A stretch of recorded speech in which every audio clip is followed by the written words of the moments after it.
The widow of late San Diego Padres owner Peter Seidler now taking legal action to get control of the team. Let's bring in Kevin Acee now, Padres beat writer for the San Diego Union-Tribune. Kevin, good morning. Didn't expect to be talking to you right now about this, but here we are. How you doing? Excellent, Raul. Are you surprised that this happened yesterday? No, not really. I mean, you heard rumors. Yes, this is what you would hope would be the absolute last resort, and that is what Sheil Seidler said it was. But it's reached a point where now it's going to most likely, it already is very public. It could get very nasty and have some ramifications for the Padres, both in the short term and the long term. You use the word nasty. I was going to say this does have the potential. It could get ugly. Talk about a big scale family squabble, essentially, is what this is. What does it entail? What are we talking about here when you talk about control of the Padres? Because I think John Seidler was appointed the new control person, if you will, pending MLB approval. Is that also in dispute here? Explain what's going on. Yeah, what this lawsuit comes down to, and we'll talk about the big picture and what as it pertains to the Padres. So what Sheil Seidler is saying is that Robert Seidler and Matt Seidler, two of Peter Seidler's brothers, and Robert was the executor of the trusts, the Seidler trusts, and then Matt became the executor in June, that they have mishandled the trust, that they have withheld funds from her, and they have denied her her rightful place, what she says is her rightful place as the control person of the Padres. And that would be, you know, the chairman's role, the person who is the lead owner, the one that Peter Seidler held, Ron Fowler before him, the person who gets to make all the decisions. The buck stops with them in terms of all decisions with the Padres. And Sheil Seidler has expressed interest to the trust in being that person, and they have said that she is not qualified. And so they made John Seidler, Peter's older brother. And yes, of course, that's in dispute now that the lawsuit has asked the court to, you know, vacate any decisions that the trust has made. Wow. Sheil had mentioned she was trying to get all this done and do this not publicly for obvious reasons, but leading up to this decision to file the lawsuit, Matt and Bob, we knew, were the executors of the estate, as you mentioned, that John was in line for this. How did it get to this point where there's a lawsuit filed, if they kind of had these alignments in place?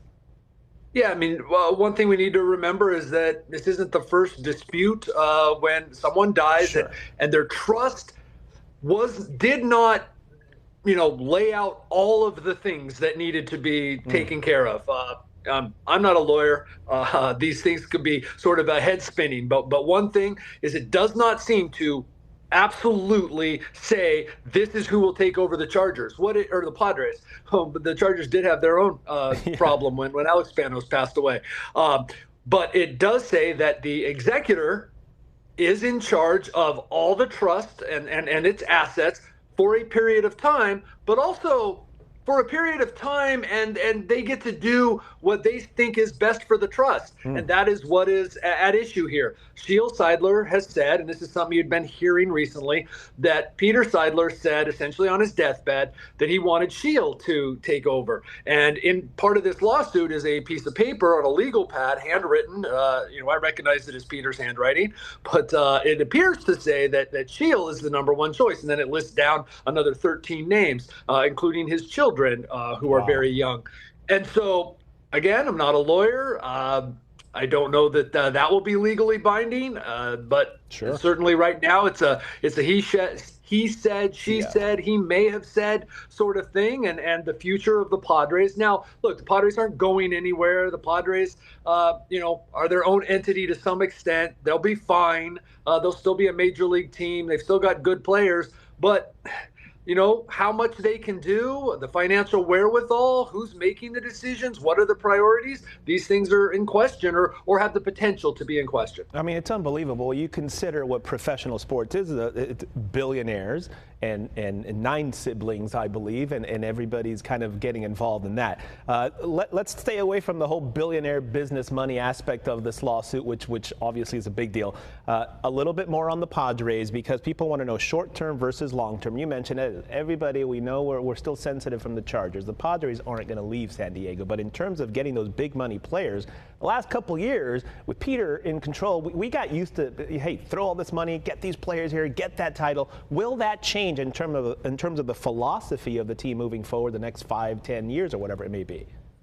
Well, even when Peter was alive, the Padres had signaled that this experiment, and Peter Seidler, to some extent, acknowledged it was an experiment. He wanted to see what was possible for the Padres. And what was possible was they brought in all these players. They won. They excited the fans. They got the attendance up. They got revenue up. But the fact is the Padres, were playing in an arena that they couldn't quite afford to play in. And so even when Peter was alive, they had started to change that philosophy a little bit. Last year, they shed nearly $100 million in payroll year over year. Right. Still made the playoffs, made a lot of good moves. You could argue they were good and lucky in the moves that they made. They played very well. They were managed well, and they made the playoffs. And that is what they believe that they need to do going forward. That was under Eric Kutsenda, who was a partner of Peter Seidler's and was the interim control person. That is what they've signaled they will do under John Seidler. And now, in the lawsuit, Shield Seidler said that this is a shame, that this was not Peter's vision. Right. So one of the things that occurs to me is that the sort of sad or scary part about this lawsuit is that it threatens to diminish or put a pall on Peter's legacy. And that's what Shield Seidler said she's trying to protect. Yeah. So there's just a lot of questions and a lot that your question brings up about how will they operate going forward and what is possible for them to do. They feel like they've really sort of gotten into a groove for a small market team in terms of generating revenue, but that there's only so much they can do, no matter, whether it's Shield Seidler, John Seidler, whoever's controlling the team at this point. And it's like, in your words of nasty, my words of ugly, in terms of when lawsuits get involved, that when you ask the Padres and they say, we don't comment on pending legal matters, that's the old phrase that you don't want to hear, and Major League Baseball declined comment overall. They're buckling down for something quite major. Kevin Acee, we'll be talking soon again about this, I'm sure. Thanks for the time. Appreciate you, and Happy New Year. Happy New Year, Raul. You got it.